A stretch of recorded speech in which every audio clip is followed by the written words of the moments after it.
The 1950s were a unique time for the American automobile industry. After World War II, the economy was booming, and Americans had more disposable income than ever before. Automakers quickly realized that buyers weren't just looking for reliable transportation anymore.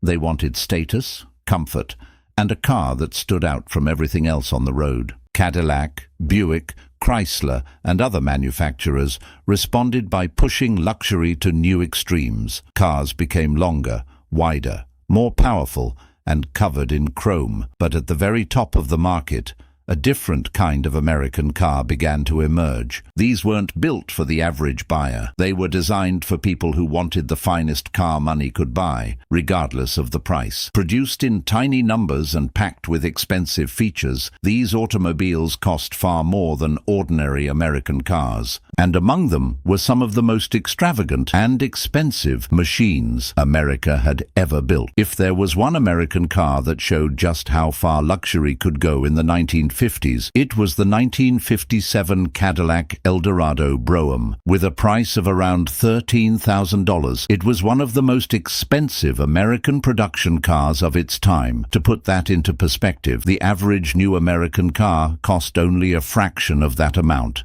But Cadillac wasn't simply charging more for the name. The Eldorado Brougham was packed with technology and luxury features that were extraordinary for the era. It featured air suspension, automatic climate control, power everything, memory seat settings, and a stainless steel roof. Inside, Cadillac used premium materials and offered an incredible level of customization, and there was another reason the price was so high. Cadillac built these cars in extremely limited numbers. The Eldorado Brougham wasn't designed to compete with ordinary luxury cars. It was Cadillac's statement that America could build a car capable of standing alongside the world's most prestigious automobiles. And at $13,074 for the 1957 model, Cadillac had made that statement very clear. This wasn't just a car. It was a rolling symbol of wealth in 1950s America. If the Eldorado Brougham represented Cadillac at its most extravagant, the Continental Mark II was Ford's attempt to enter an even more exclusive world. Introduced for 1956, the Mark II carried a starting price of about $9,966, an enormous amount of money at the time. In fact, it was priced above almost every other American production car on the market. But what made the Mark II special wasn't flashy styling. Ford deliberately went in the opposite direction. Instead of covering the car with excessive chrome and enormous tail fins, designers created something far more restrained and elegant. The body was hand-finished, the interior used high-quality materials, and buyers could order the car with an impressive range of luxury options. The famous Continental spare tire hump at the rear became one of its signature features, while the clean lines gave the car a sophisticated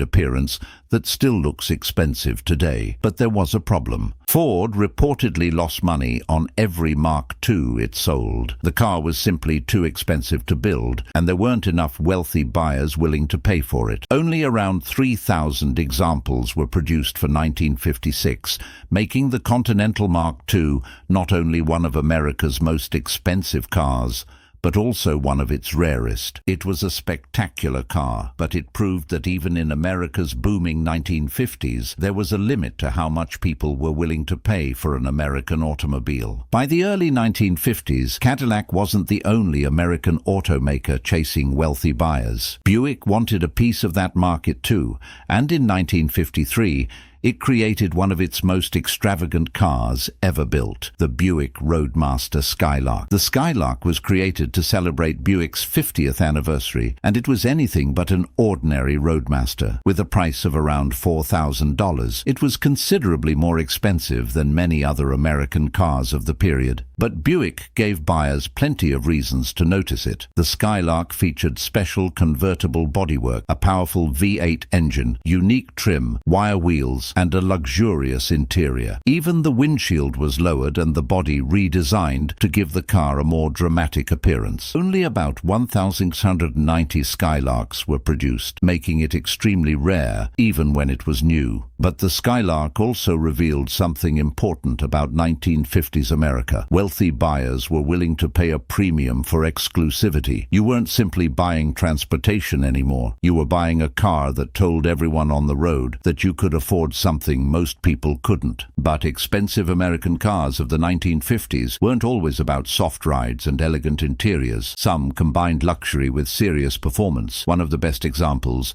was the 1957 Chrysler 300C, with a price of roughly $5,300. The 300C was expensive by American standards, but unlike many luxury cars, it gave buyers something extra: serious V8 performance. Under the hood was a massive 392 cubic inch Hemi V8, producing around 375 horsepower. That made the 300C one of the most powerful production cars America had ever built at the time, and Chrysler didn't make it a common sight. Only around 2,200 300Cs were produced for 1957. The car looked luxurious, but underneath that elegant body was essentially a performance machine. It could cruise comfortably like a luxury sedan, and then unleash enough power to surprise almost anything else on the road. That combination made the 300C special. It wasn't simply one of America's expensive cars. It was proof that in the 1950s, luxury and performance could exist in the same machine. By 1957, Cadillac had taken the idea of the American luxury car to another level. The Cadillac Eldorado Biarritz wasn't quite as expensive as the hand-built Eldorado Brougham, but it was still one of the most desirable and costly cars Cadillac offered. With a price of around $7,300, the Biarritz cost far more than an ordinary American automobile, and Cadillac made sure it looked every bit as expensive. The car was enormous, covered in chrome, and powered by a 365 cubic inch V8, producing more than 300 horsepower. But its real attraction was the styling. The long body, dramatic tail fins, sweeping lines, and luxurious convertible interior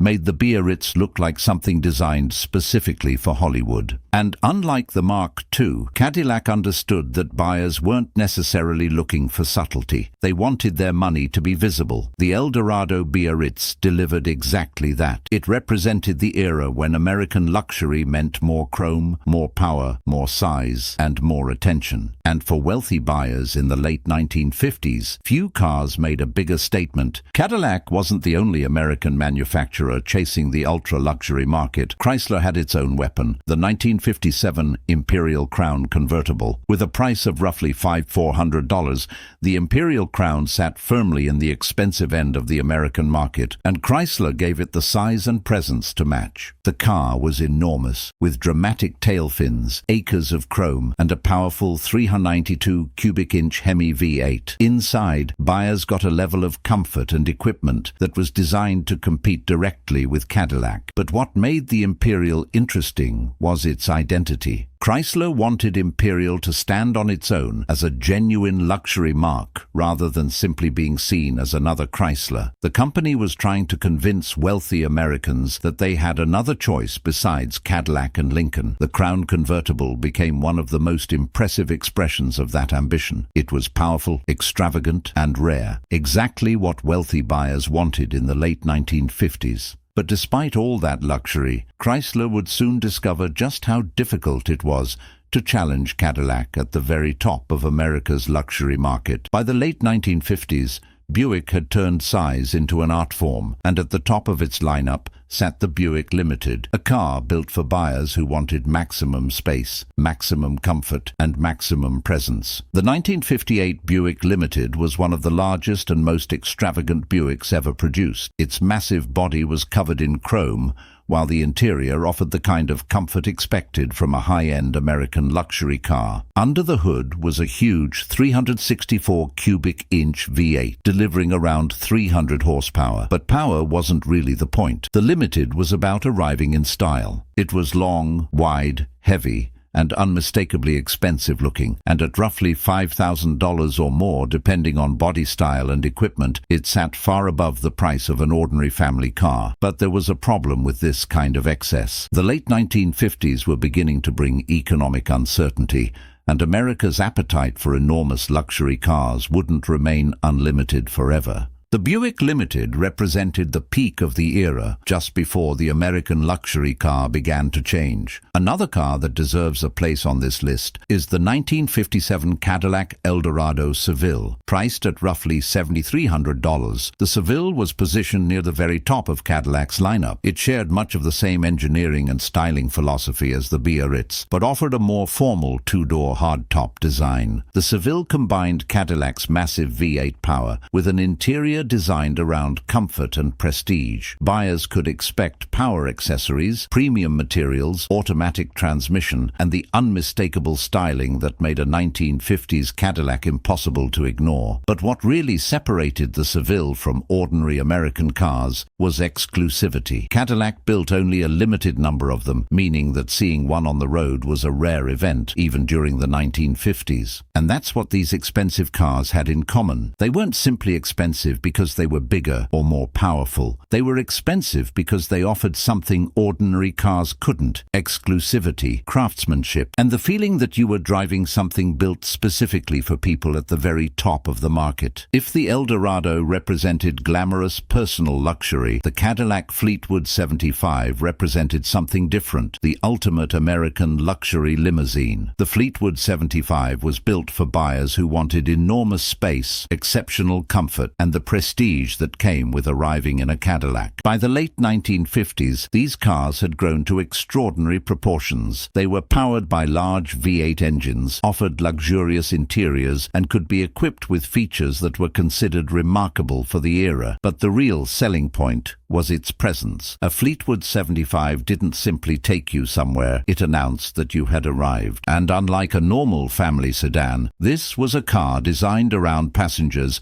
who expected the very best. It represented another side of America's 1950s luxury obsession, where the ultimate car wasn't necessarily the fastest or the flashiest. Sometimes, the most expensive car was simply the one that made you feel like you belonged to another world. After looking at these incredible machines, one question remains: which one truly deserves the title of the most expensive American car of the 1950s? The answer is the 1957 Cadillac Eldorado Brougham. At more than $13,000, it stood in a completely different price category from most American cars of the era. Cadillac built it in extremely limited numbers and filled it with technology, craftsmanship, and luxury features that were years ahead of their time. But the Eldorado Brougham wasn't simply expensive because Cadillac wanted to charge more. It was expensive because Cadillac wanted to prove something. America could build a luxury car capable of competing with the finest automobiles in the world. And for a brief moment, the American automobile industry had the confidence and the money to build cars without worrying about how practical they were. But that golden age wouldn't last forever. The very excess that made these cars so fascinating would soon become one of the biggest challenges facing the American auto industry. But the 1950s couldn't last forever. By the beginning of the 1960s, the American automobile market was changing. Buyers were becoming more interested in performance,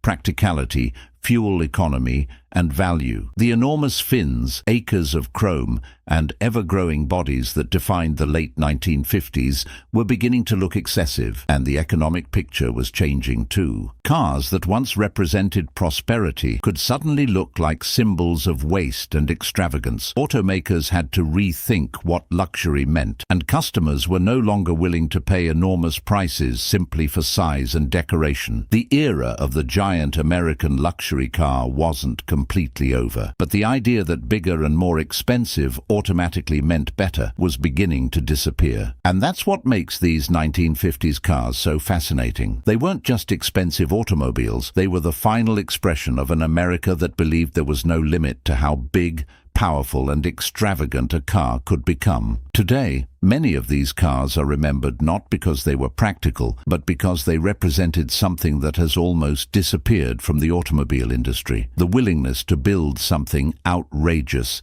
simply because it could be built. The Cadillac Eldorado Brougham, Continental Mark II, Buick Skylark, Chrysler 300C, and the other cars on this list were products of an extraordinary moment in American history. They were enormous, they were powerful, they were expensive, and most importantly, they were different. For a few years, America's wealthiest buyers could walk into a showroom and order a car that looked less like transportation and more like a rolling piece of art. That era eventually faded, but these automobiles remain some of the clearest examples of just how far American automakers were willing to go when money was no object. The most expensive American cars of the 1950s weren't simply machines for getting from one place to another. They were symbols of a country at the height of its optimism, a time when American automakers believed there was always room for more power, more luxury, more chrome, and more extravagance. From the Buick Skylark to the Continental Mark II,